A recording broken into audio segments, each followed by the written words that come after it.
Setelah itu susu mengeluarkan api yang sangat besar sehingga dapat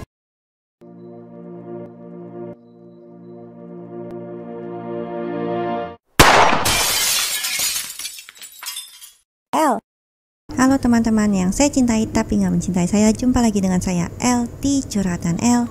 Teman-teman, kembali saat ini L ingin melanjutkan anime yang berjudul Musubi no Yuko-chan. Teman-teman, kenapa L benar-benar suka banget sama anime ini? Karena anime ini salah satu anime yang L tahu kalau dulunya tuh dia anime yang berasal dari negeri Cina, dengan mengambil cerita latar belakang dari kehidupan orang-orang Cina zaman dulu.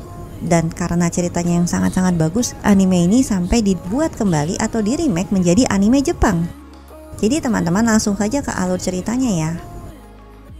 Pangeran Rubah melamar sang jenderal 99 kali dan selalu ditolak. Sampai-sampai para prajurit mulai bertanya-tanya, apakah sang jenderal akan menerima lamaran Pangeran Rubah? Jenderal pun menjawab, kalau dia akan melamar yang ke-100 kalinya, mungkin akan kuterima lamarannya. Prajurit pun senang mendengarnya. Mereka bersiap-siap untuk merayakan hari di mana lamaran sang Pangeran Rubah diterima. Namun sampai malam hari pun Pangeran Rubah tidak datang untuk melamar. Jenderal pun menjadi khawatir. Pangeran Rubah yang selalu datang setiap hari tiba-tiba tidak datang. Ada apa dengannya? Jangan-jangan terjadi sesuatu padanya. Jenderal pun langsung menyelinap pergi mencari Pangeran Rubah.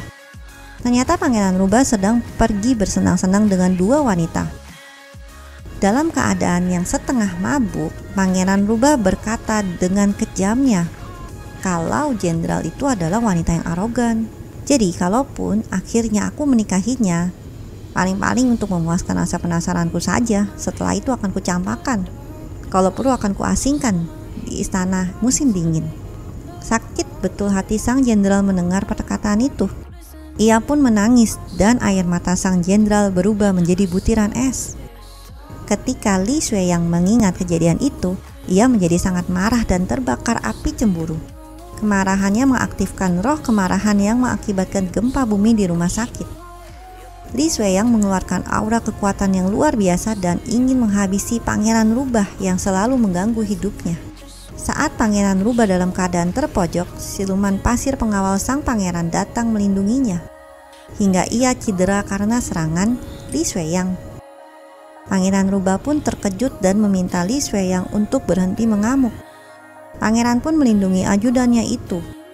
Li Xueyang semakin cemburu dan menggunakan kekuatan esnya untuk mencabik-cabik tubuh Pangeran Rubah.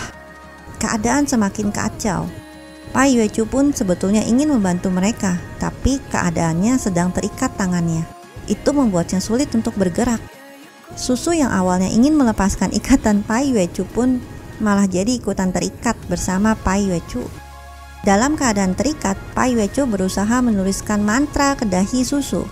Setelah itu susu mengeluarkan api yang sangat besar sehingga dapat melepaskan ikatan tali mereka.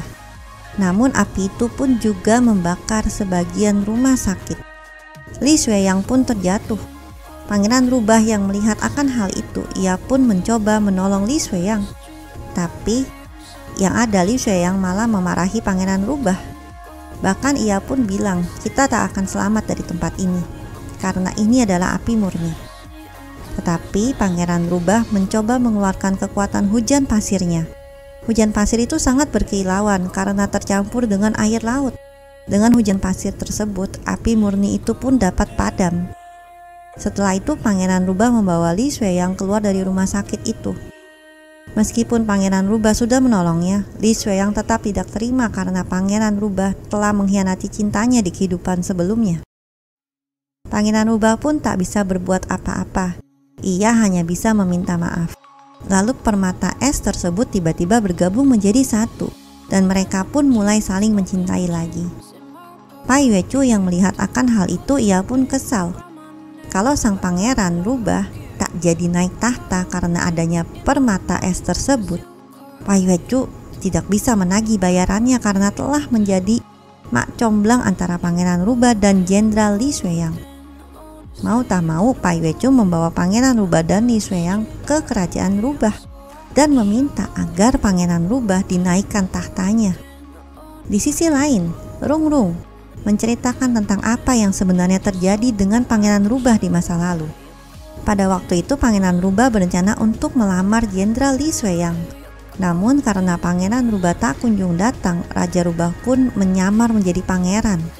Raja Rubah memamerkan kemampuan playboynya dengan wujud Pangeran Rubah kepada pengawalnya. Raja Rubah pun mulai menggoda para ciwi-ciwi. Li Shueyang pun tak sengaja melihat akan hal itu dan ia pun sangat membenci Pangeran Rubah. Namun di sisi lain, Pangeran Rubah yang asli sedang melakukan perjalanan menuju ke tempat Li Shueyang. Tetapi ia dihadang oleh siluman ular. Mau tak mau Pangeran Rubah pun harus menghadapi siluman ular tersebut. Keesokan harinya, Pai Weichu sangat kesal karena Pangeran Rubah belum juga membayar jasa macomblangnya.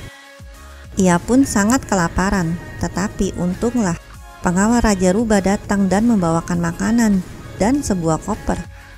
Pai Weichu sangat marah sekali karena isi koper itu bukanlah bayarannya, melainkan sebuah surat yang berisi bahwa bayaran Pai Weichu sedang disita oleh keluarga Tusan.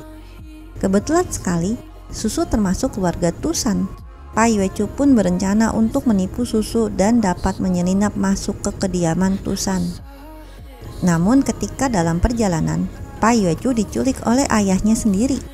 Setelah itu ia membawanya ke kediaman Mr. Wang. Dan sungguh mengejutkan, Mr. Wang membiarkan Pai Weichu pergi dan bilang bahwa Rung Rung lah yang sudah mengontrak Pai Weichu. Dengan begitu ia tak berurusan dengan Mr. Wang. Keesokan harinya, Susu bilang kepada Pai Weichu bahwa buku tentang reinkarnasi miliknya telah hilang. Oleh karena itu banyak yokai berterbangan untuk mencari buku tersebut. Tiba-tiba ada siluman laba-laba yang hendak menyerang Pai Weichu dan Susu.